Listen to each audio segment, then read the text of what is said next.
Welcome, welcome back to Speak Pact. Thrilled you're here with us today. We're going to fly high with Mark Noon.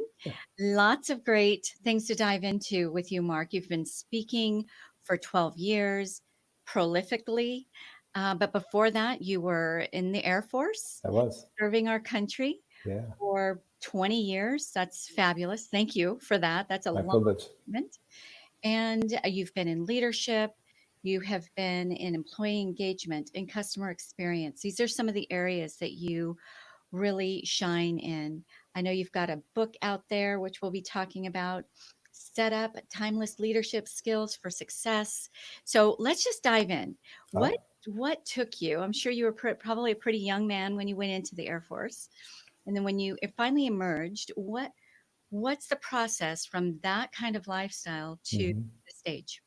Yeah, it really started with my time in the Air Force, and in fact, even when you and I were talking before we started recording, I didn't even think of this till just now.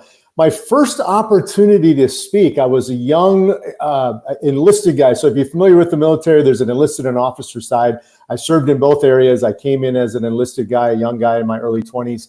I finished my education. I was able to be commissioned as an officer. Somewhere in the between that, I had this opportunity to try out for a speech. So this is my first speaking opportunity, really. I had to literally go before a board of people. I had to present myself in what I would say in this particular message. And I can remember that day so clearly when I got selected, and then I prepared for this message. And it's one of those where you prepare so much for this like 10-minute thing, right?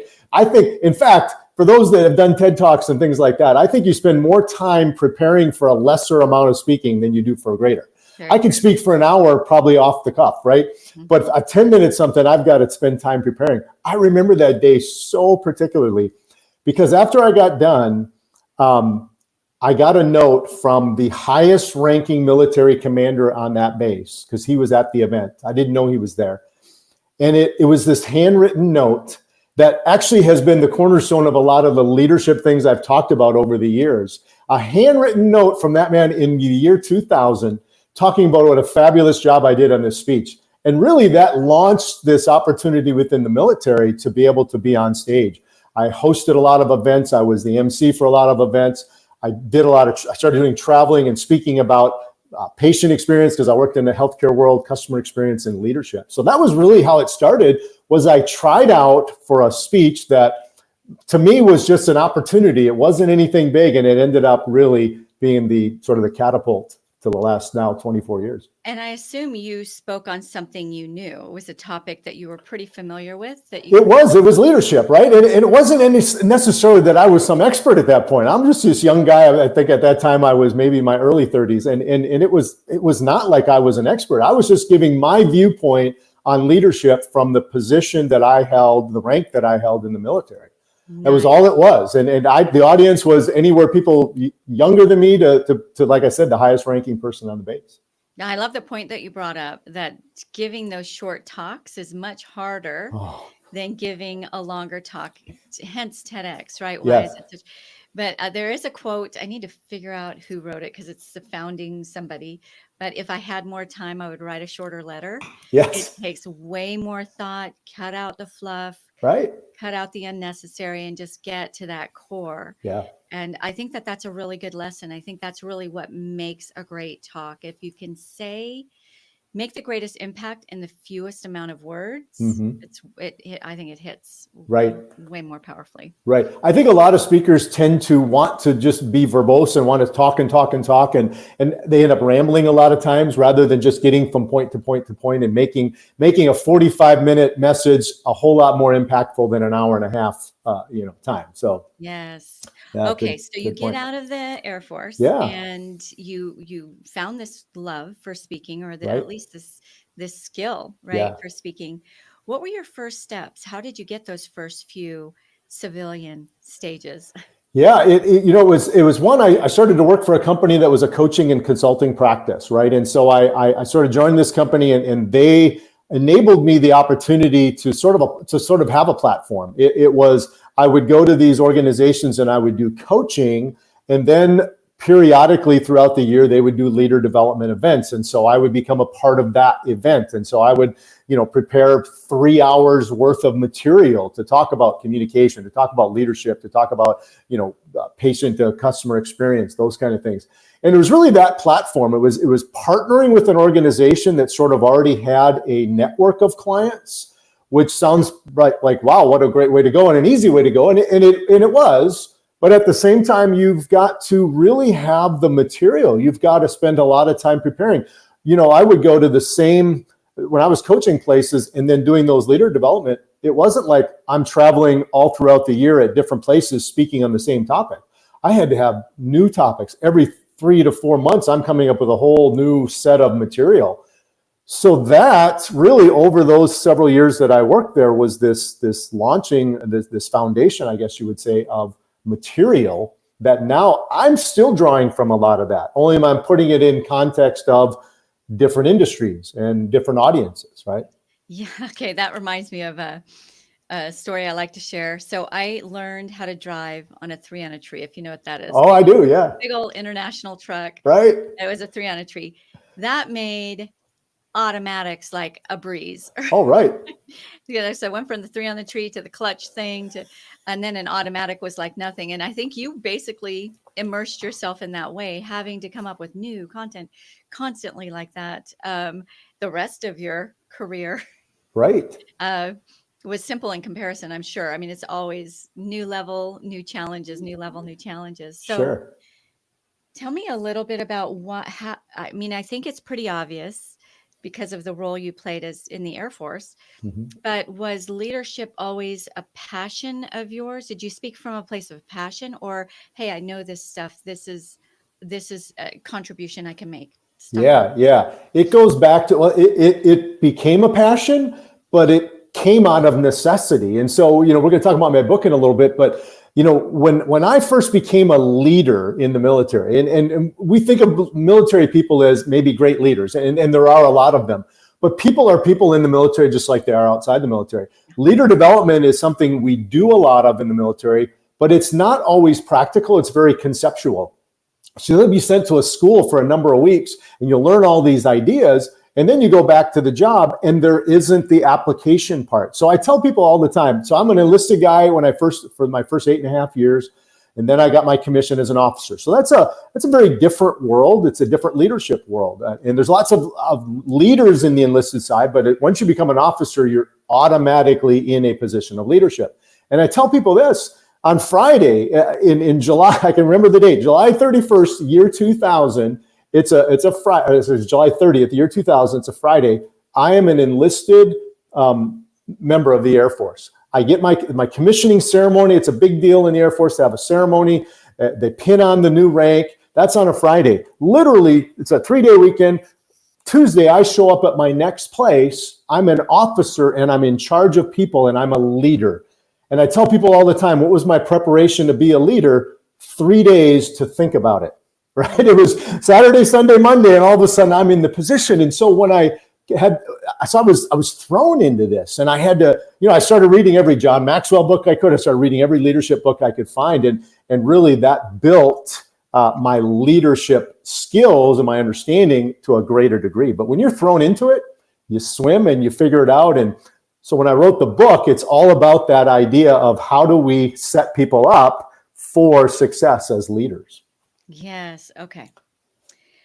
Let's talk a little bit about quality over quantity, because I know pre-lockdown you were doing 60 or so engagements a year. That's a lot of engagements. It is. And then since then, maybe in the 20 range, you'd like to be more in the 40 range, right? Yeah. So tell me a little bit about how that shift has really affected you as a speaker. Are you now doing fewer speakers for a higher rate, fewer speaking engagements for a higher rate? Just take me through your journey from right before the lockdown to today. Yeah. Certainly 2020 changed everything in all aspects, certainly for speaking. I did a lot of those virtual things for a while, excuse me. But it really, I have a business called Leadership 10. That's the organization that I founded with 2 other business partners. And we do a lot of coaching, we do a lot of consulting in a lot of different areas, a lot of different industries. I'm primarily the sort of the spokesperson, I guess you'd say. So I'm on the stage a lot of places, sort of talking about what we do in coaching. But I have spent a little bit more time in that realm of the business and less time speaking. And that's sort of how I've filled that time. But it also gives me the fodder that I need, the new fodder, the continued fodder for that leadership message that I have, right? So when I think about, okay, I've spent a lot of time in healthcare in my military career and immediately after when I was working for another consulting organization. So now I'm in all these industries. We coach, I mean, literally every possible industry, from government to industrial to, finance, law offices, doctor offices, all of those things. It's given me this opportunity to create new perspectives, new ways of presenting this sort of, I say the same material. It's not necessarily the same, but the similar material, but in a way that's understood. I have a group that I work with literally every month. I'm on the road with this group, and they're a very blue collar, industrial. There's foremen, they're union representatives. These are guys who have been working in the business for 15 years. And I'm coaching them and I'm doing workshops with them and I'm speaking to them. And it's a world of difference than speaking. A couple months ago, I was at a Government Finance Association meeting, 800 people in the audience. They're all finance people.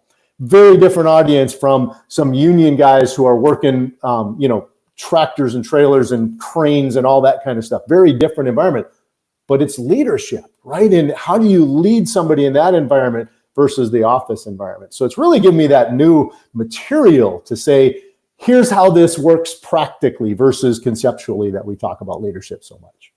I'd like to dive into that a little bit. So you've got your speaking, and then you also have a coaching and consulting back end, I would say, or maybe foundational piece to what you offer with Leadership 10. Let's talk about the utilization of stages and platforms to create awareness for that foundational service that you might offer. How, in your journey, especially when you were speaking, well, you still are speaking pretty prolifically. When you speak, if let's just say you go and do a keynote for $15,000, $20,000, but you are not allowed to monetize the audience at all. How much money are you leaving on the table when you accept those engagements versus maybe taking a $5,000 engagement where you are allowed to monetize the audience a bit?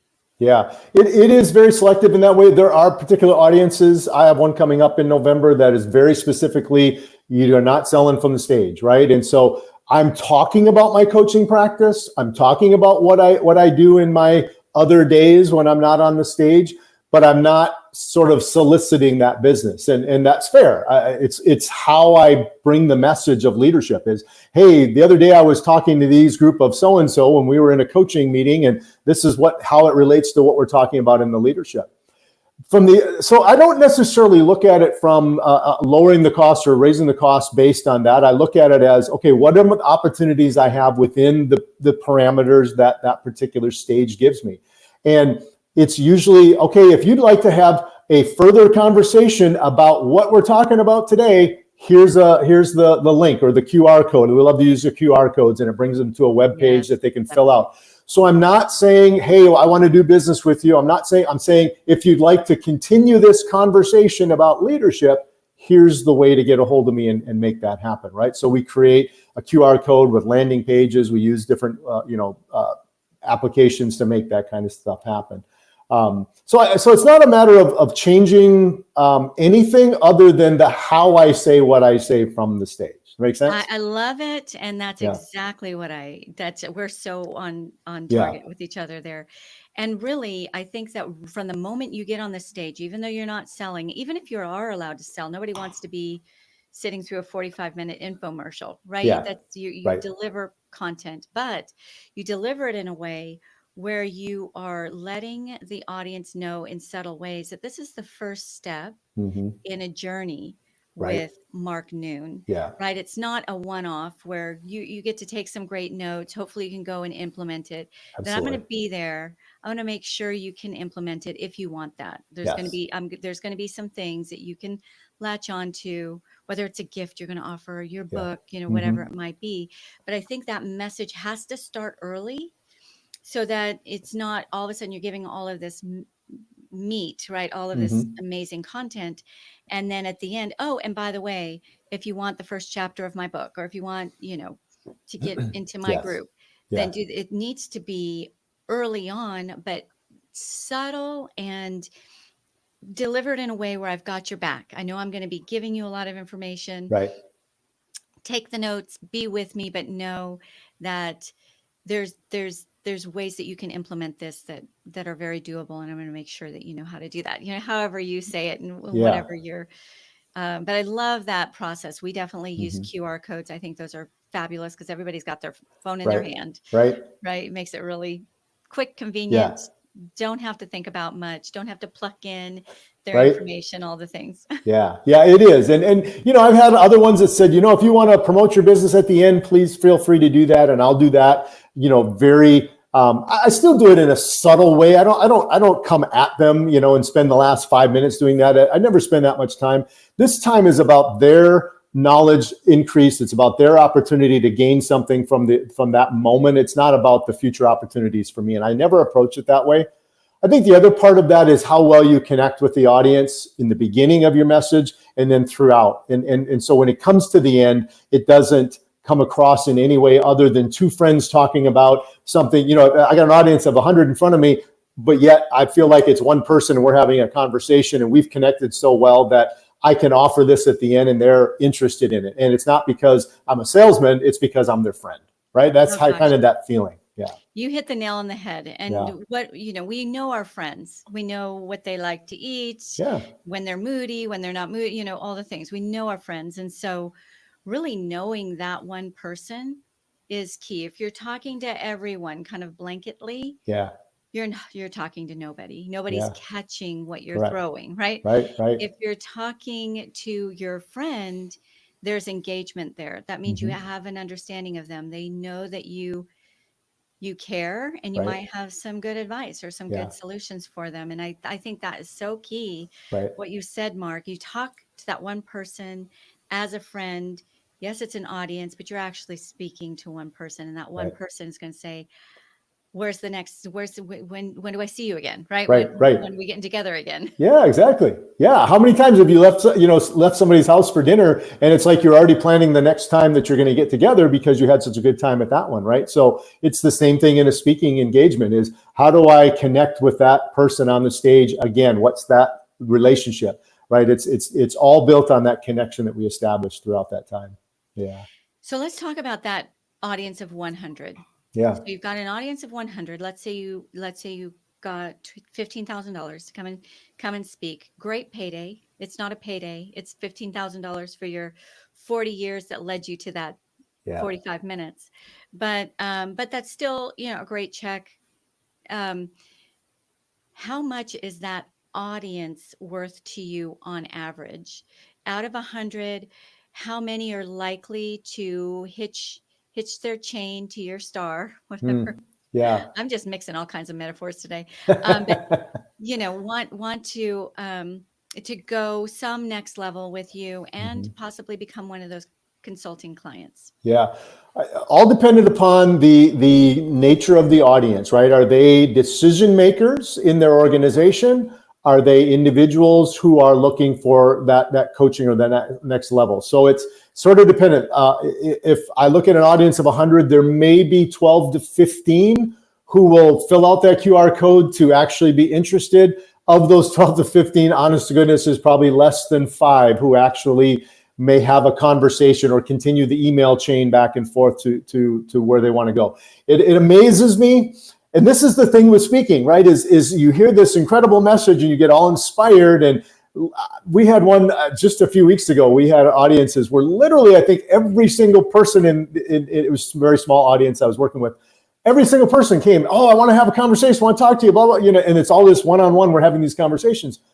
I don't hear from any of them the next week, right? It's just because it's the moment. And if you don't capture that moment somehow, that's where the QR codes, I think, are really beneficial, because they lock people in. They get them to a site. You get their information. You can follow up. The other ones who just say, hey, we'll talk next week. I'll email you. Yeah, that usually doesn't happen, right? So probably 12 to 15 of that, maybe 5 will actually go into the conversation. And, our closing rate at that point is usually pretty good, but at the same time, it's the level of where they are in the decision-making process. If they're a director in an organization, they say, oh, you need to come to our organization. I say, that's great. Let me talk to your CEO, your CFO, COO, somebody who's the decision maker, and we can maybe make that happen. That usually doesn't go that far, right? Because that person doesn't necessarily, depending on the size of the organization, have that kind of influence. So then I go, okay, what can we do together? You and I, can we, formulate some kind of a coaching relationship then that we can continue this conversation about leadership, right? Then go ahead. Yeah. I don't want to stop your thought. No, that's fine. That's it. That's it. Well, okay. Let's just say it's only 2 or 3 out of a room of 100. I think it probably is more, maybe not immediately, but in time. Some people need layering, but let's just say it's 2 or 3, and you're consulting up front. Let's just say we haven't talked money, and I'm not going to ask you to give that, but let's just say it's in the ballpark of $10,000 to get started. So that's another $20,000 for that talk, but that doesn't take a 20 to 30, right? But that doesn't take into account how that builds over time. That person may work with you multiple times. They might refer you to other people. So that one room of 100 people between the keynote check and that new following, right? Can easily, very conservatively, become 50 to 75, maybe even $100,000 value. Sure. The key as a speaker too is the consistency by which you follow up with people, the level of value that you give them over time, even if they're not in a direct coaching relationship with us as an organization, even if they're not booking me for the next speaking event. What am I sending out in my email campaigns? What kind of material am I giving them? Am I giving them a chapter of the book? Am I giving them a downloadable copy of this particular blog article or something like that? And literally, I mean, we have seen this so many times, is it may take a year and a half of just that consistent, hey, Antoniette, it's Mark again, just saying hi. I got this blog we just put out, thought you might be interested. And that's all we say.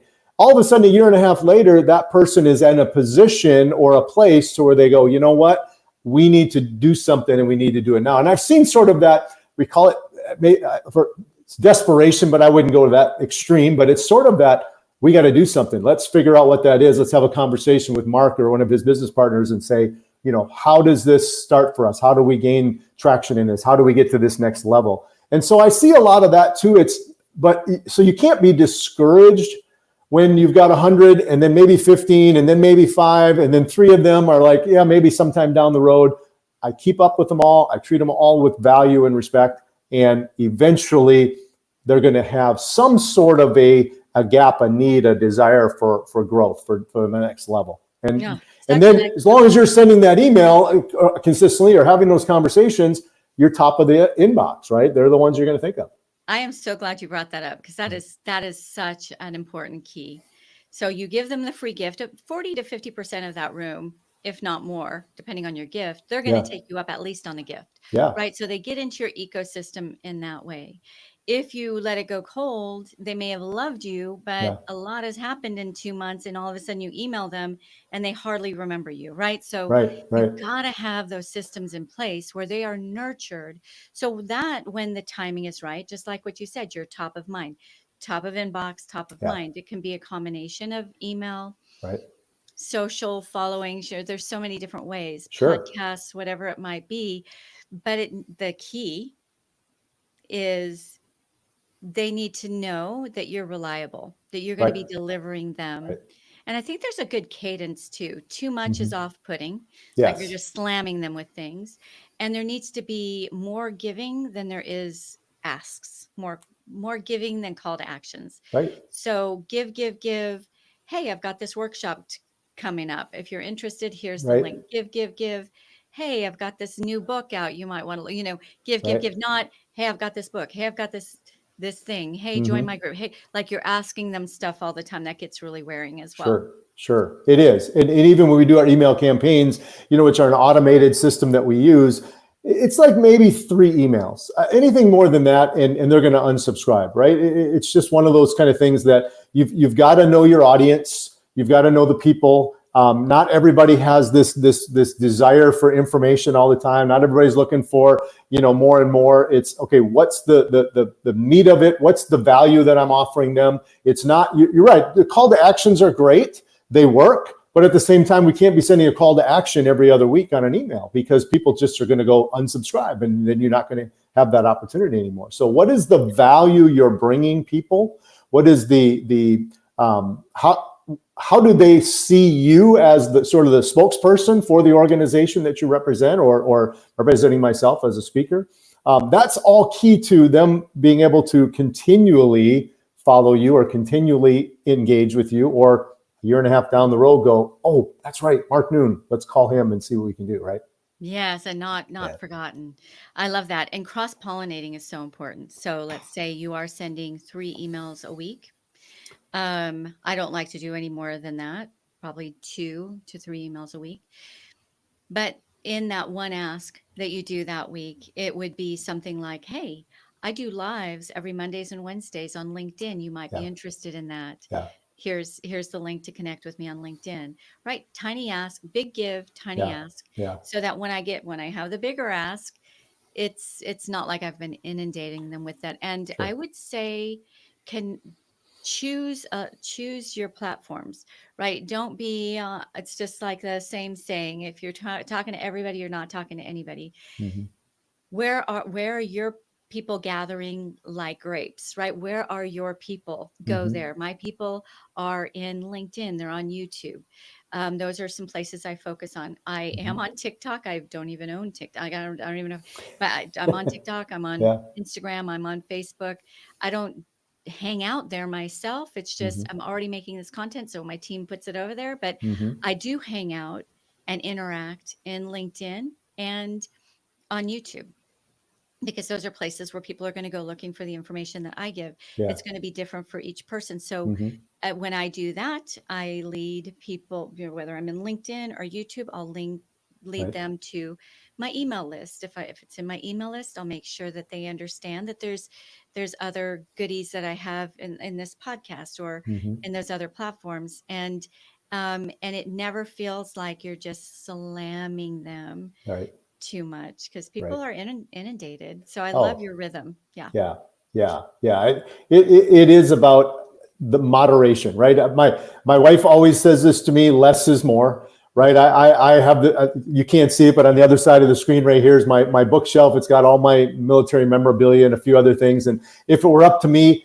there would be a lot more on that shelf. But I said, here's the things I have to have on the shelf. Will you put those on there? She arranges it. Less is more, she said. Bits and pieces. It looks good. It doesn't look overwhelming. Same with the yard. There's only so many things in the yard outside.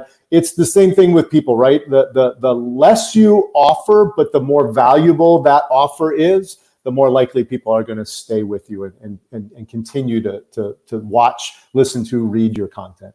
Excellent point. Okay. This is a really good point that you Yeah. make, because there are people who like to sift through the junk to get to the gems. Mm-hmm. We don't want to force people to do that. You've seen cluttered houses. You've Yeah. seen, I don't know, we have this place not far from us called Trades Days, and it's hundreds of acres of stuff, right? Yeah. And some people love to sift through the stuff to find their one little gem. I'm not that person. Yeah. I just want to go get my gem, Uh-huh. and that's what I'm there for. Don't make Right. them work for that, especially if you just have 45 minutes for them to begin with. Sure.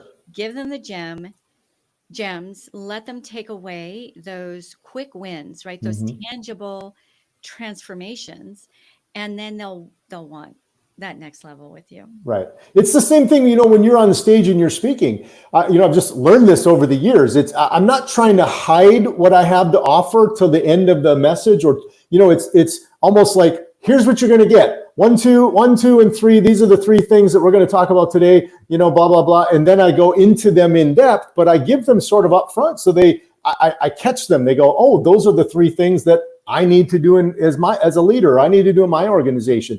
Oh, let's hear more about that, rather than, hey, we're going to talk about 3 things that are going to make your leadership better. And then for 15 minutes, I ramble on about other stuff, and they're waiting for those 3 things, right? So less is more, giving things up front, helping people know what it is they're looking for. And if 2 of the 3 are what they're looking for, they're going to listen for those 2, right? But if I don't tell them what they are, they're tuned out. They're not interested in that, right? Yeah, great Another point. great point. Yeah. Up all kinds of good things. I've heard this rhythm, and everybody makes it their own. But tell them what you're going to tell them, and then tell them what you just told them. Right. Because people, we can only consume so much. If you're trying to give them your whole basket full of knowledge, they're going to walk away with nothing. Right. Yes. Right. It's why and I tell people this all the time, when I first walk on the stage, you are never going to hear me say, hey, thank you, Antoniette, for having me here. It's such a privilege, blah, blah, blah. I'm not going to go on for 5 minutes about our relationship and how we got here. And I'm going to jump right into some meat, because I want people to get value as soon as I walk out on the stage. Now, do I do some introduction of myself? I do, about 10 minutes into the talk. Perfect. Hey, here's a little bit about Mark Noon. Because people are hooked at that point. They're interested. They saw that trinket on the shelf, and they're interested in what else is in the shop, right? They saw what they want, but they're also now looking at some of these other things. And so all of those things, I think, are important to connect and to grab your audience's attention, to grab your potential clients' attention. Yeah. Yes. Why do they want to hear your resume until they even know if you're the person they want to listen to? Correct. And I see it happen all the time, and I just want to go, I've tuned you out already, right? And so I tell people all the time, do not do that. Connect immediately. Get the hook. Give them something of value. What is it they're going to gain today? Yeah, and then give them something to hope for. Like they know they're going to get some more meat, so they'll endure a little bit. By then, they're interested enough to want to know why are you an authority to tell me these things? Right. So you sprinkle that in, but then they're also really looking forward to what's coming. Okay, I love that. So right now, you're speaking approximately twice a month. You're going to be bumping that up to 4 times in a month pretty soon. I would hope to. Yes, you will. It's the plan. How is this all word of mouth? How are you getting those engagements on a consistent basis? So a couple things, word of mouth, absolutely. It's interesting to me when people just Google my name and that's how they found me. I'm like, because I don't have a big SEO from the website, and I don't have a lot of marketing things that I do. So when they Google, and they, like, one of them Googled recently, said military speaker, my name came up. I'm like, okay, I'm a military guy who speaks, right? Or I speak to military people, and I do. But I also have a speaker agency that I use. That's been very helpful. I'm exclusive with a particular agency. So I am sort of the person they're putting into every opportunity. They might put me in with 3 or 4 other people. They might choose me. They might choose somebody else. It's word of mouth. It certainly is a referral of a lot of my coaching clients, or people have heard me speak in the past. And they'll, like I would speak at this, I mentioned this Government Finance Association meeting, there's hundreds of people there. Okay, they're going to go, well, we have our local chapter over here and we need a speaker. And the difficulty with those sometimes is that the budgets of those smaller organizations are not the same as the budgets of the bigger ones. So that's where it gets a little, for me, it's not about how much it is to have me come in and speak. It's really about the event and what the impact and the opportunity is. And I say that everything's negotiable, not that I don't have a bottom line fee. I don't have a set fee, but if somebody's, got this opportunity to create impact, and I'm the right fit for that, I'm going to say, okay, let's see what we can do for that, right? It's not about the amount of money that this other organization spend. It's about what is the opportunity with that organization. I mean, if I did, if I had a unlimited wealth, I would do this for free every single day because I love what I do. I mean, literally, I would be on the road out there speaking all over the place. If I, if I could for free, I would do it for everybody. But that's where you have to be, I think, as a speaker, to have that kind of passion that you're willing to do it for free, and then you get paid for it as well. I love that flexible spirit. I love to represent that flexible spirit, right? Because that one engagement, your next best engagement generally comes from your last best engagement, right? Mm-hmm. So maybe it just paid $7,500 instead of $10,000. Yeah. Maybe it paid $10,000 instead of $15,000. But within that audience, if it's your right fit audience, like we said, there's a whole lot more that's there. It Hmm. may not be that you get clients from that audience for whatever Yeah. reason, but you might Yeah. get that next engagement that leads to another fabulous engagement. Hmm. There's just so much there. And when you're not a diva and you're open like that, I think that organizers are much faster Hmm. to recommend you. Number one, if you're difficult, Yeah. you could be the greatest speaker in the world, but if you're difficult to work with and Oh super yeah. rigid, most organizers are just going to go somewhere where that's easier. And my speaker agency tells me some of the ones that they've worked with over the years who are like that, who have been very difficult. One of them didn't want to walk a half mile from the hotel to the event site and insisted on having a car, which was going to cost them like $150 or something like that. And I'm going, hey, I will walk there. I will drive, I'll drive my own, I'll get an Uber, whatever. It doesn't matter to me. Right. So it's things like that I think are important. I think other thing as a speaker is sometimes I'm willing to do a lot of things because of the event or the location or places I've never been. I got invited to be in Dubai a year and a half ago, early 23. I'm like, of course I'm going to get paid for it to go there because it's literally 3 days. It takes me a day to get there. I do the event. It takes me a day to get back. So I'm really being paid for 3 days. But did I care how much the event was going to be? No. I have the opportunity to go to Dubai. Who would not take that opportunity, even if it was for free? You're going to pay my trip there. I'm coming. I'll spend the time with you. Right. So I think that's an important thing for a speaker is sometimes there's just incredible places you get to go. Well, and that's an incredible attitude because Yeah. there is a lot of opportunity in Dubai. So you go and speak there, maybe not for the rate that you would have liked, Yeah. but in being there, you meet other people. And Oh, we yeah. always try to do some fielding or a Mm-hmm. little scouting. Yeah. Especially if you're going to be traveling internationally, what other opportunities are there, Right. even if it might be a free engagement on the back of this other engagement, Right. Right. because you just don't know what that can turn into. Oh, One yeah. right person in an audience, and that can really revolutionize Yes. your speaking career. Yes. Yeah, well, I Yes. love it. So you have a blend of things, and I think that that's really important for Mm-hmm. most speakers. I would say 99.9% of the speakers to implement. Mm-hmm. And I don't even know what the other 1% is, because really it's really important to not just rely on one agency or rely on maybe your podcast or rely on one Yeah. way of getting those speaking engagements. It's a blend of multiple things that's going to keep you getting those consistent. Mm-hmm. You'll get engagements here or there, but if you're setting your sights on 2 per month or 4 per month, Right. to have that like clockwork, it does take it. There's a rhythm to it, and it's multifaceted. Mm-hmm. Yes. Yes. Exactly. I know that by this point, there are plenty of people in our audience that are going to want to know, how do they find your book? How do they Yeah. find you? Mm-hmm. Where do they hear you? All the good things. Yeah, yeah. So the book is called Set Up: Timeless Leadership Skills for Your Success. It's on Amazon. The best thing to do is type in the word "Set Up" and Mark Noon, and that book will pop up. You type up in just "Set Up," you'll get a plethora of videos and books and all kinds of different things, because it just doesn't capture the entire bit of the book. But "Set Up," Mark Noon, you'll find it on Amazon. The way to get a hold of me directly, my email, Mark, M-A-R-K, at leadership10ten.org. So it's leadership, the word leadership, ten10.org. That is our organization, mark at leadership10.org. You can get a hold of me anytime. Please email directly. I absolutely answer every email within 24 hours, guaranteed. Even if it's just, hey, I got your email, I'll have to get back to you. I'll at least acknowledge that I got it. So if you didn't hear back from me in 24 hours, that email did not get through. So email me again. That's what I would tell you. Wow, that's pretty fabulous, because I know Yeah.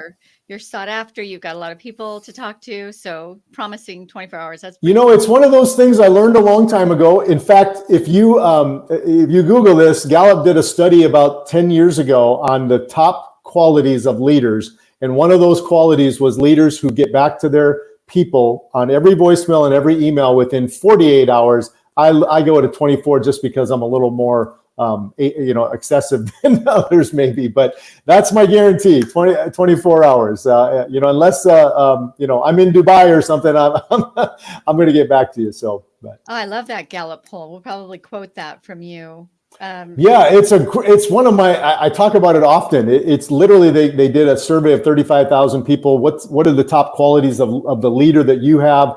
And they narrowed it down to 4 things. And one of those things was getting back to people within 24 to 48 hours. And so I have held true to that rule actually before that, but certainly solidified it at that time.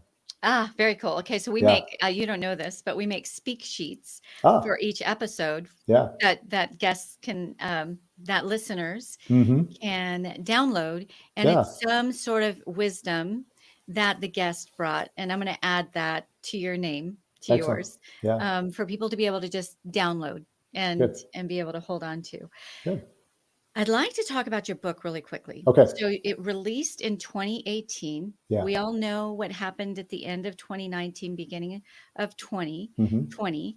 Would you have written Set Up Timeless Leadership Skills for Your Success differently if you would have written it in, let's say, 2021 after everything? No, honestly, I would not have written it any differently because it's the foundational thing of leadership. It's the whole idea of Set Up is, as I said, Friday I'm this guy and Tuesday I'm this guy. And what was my training to be a leader?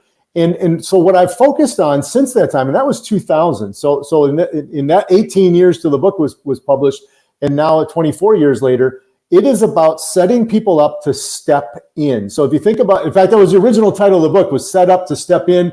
The publisher went, that's too many words. People, they'll get it confused, and they do. They always call it Step Up to Step In, that kind of thing. But it's this idea that if you think about, you've heard people say this, and it's a compliment. You heard people say this. It's a compliment that so-and-so stepped up.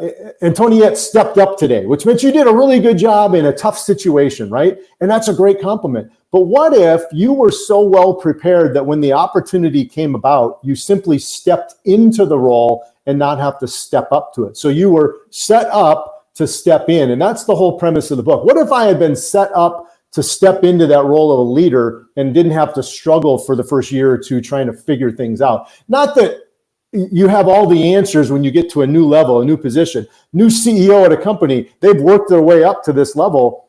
That doesn't mean they know everything, but what if they've been set up by being prepared? So that's what the book's all about. So what happened in 2020 really has no bearing on that. I would write it exactly the same way. I might use some more examples of the virtual aspect of that because a lot of the coaching from leader to staff member was done virtually. But otherwise, the foundation of it is still the same. What are we doing to prepare people to be in the next level role? So, such an important message always. But right now, where leadership is a little sparse, especially for corporations, right? They used to be able to go out and scout and steal from each other, their leaders, and now the talent pool has really shrunk. So, important book, important work. As relevant, if not more so, now in 2024, as we're airing this, as it was in 2018. So love it. Okay, as we wrap, we have our signature question that Mark, I know you're very familiar with.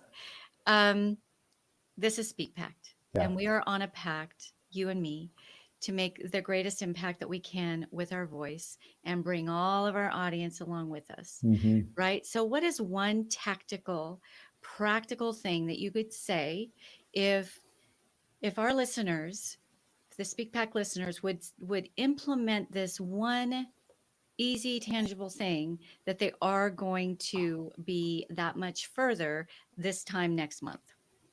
As far as their speaking business or as far as being on the stage? Let me clarify that.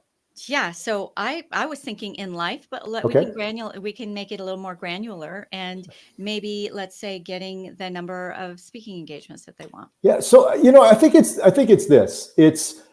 We hear this all the time as speakers. You got to know your audience, right? But knowing your audience is yes, I need to know that the audience is a bunch of finance people, or the audience is a bunch of industrial crane operators. The audience is a bunch of CEOs, right? I need to know that. But here's the thing about knowing people and knowing how to connect with people is about what motivates people. And literally, you can go to things like the DISC and motivators as a behavioral assessment. You can go to things like the Working Genius with Patrick Lencioni. There are basically 6 elements that motivate everybody. And I think understanding that is going to help you connect to the audience that you're speaking to the promoters of the events that you're trying to get the speaking engagement with, what's the most important thing to them? And if you can, in a short 4 or 5 minute message, get across all of those 6 motivators and connect to somebody in that, I think you're going to have the best opportunity to gain the advantage in being able to impact the audience, but also being able to gain the advantage in that promoter, that event promoter saying, yes, this is the person that I want to be at our event, right? Because one, you've connected with them in a way, they're going to go, oh, he or she's going to take that same thing and connect with the audience so much more effectively. This is what I'm hearing. I want to make sure I'm catching it, because this is really good. So instead of pitching you, how fabulous you are, right? All your accolades, everything you bring to the table, pitch to what motivates that particular audience, what they're likely looking for, which takes a little bit of homework. But if you pitch to what motivates them, what they're interested in, what they really want to take away from spending their non-renewable resource time, right? If you're speaking to what's motivating them to be there to listen, then half the job is done. Did I paraphrase that correctly? You did. It's really this. There's 6 different things that motivate people generically across the world, and you Antoniette have 2 or 3 of those. I have 2 or 3 of those, but I'm going to hit all 6 of those in our conversation, whether it be that getting ready to promote the event, or in the audience itself. I'm going to hit all 6 of those areas so that at some point somebody is inspired or motivated by the message in that part of what I'm saying. Therefore, they're connected to it. They're going to listen to the rest of the message. They're going to get value out of it. That's a thing that is it's not easy to do. It takes time. You have to understand what those motivators are, and then how do you put those into that presentation. We did this with the United Way in our local area. I live in the Panhandle of Florida, the local area. And I said, when you go to do a fundraising campaign, here's the 6 things that you need to touch on. And all 6 of those things are going to capture somebody in the audience who then could be an eventual donor for your organization, right? It's that kind of a connection. Okay, let's take that to the bank. That's amazing. Yes. Yeah. Love it. Yes. Well, you've been a joy, Mark. So much wealth of knowledge. Mark Noon. Look up his website. Look up his book. There's so much more that you have to give, and I so appreciate you spending your time with us today. It's been a pleasure and a privilege. Thank you so much. It's been lots of fun. And to our Speak Pack guests, ciao, ciao for now. Thank you.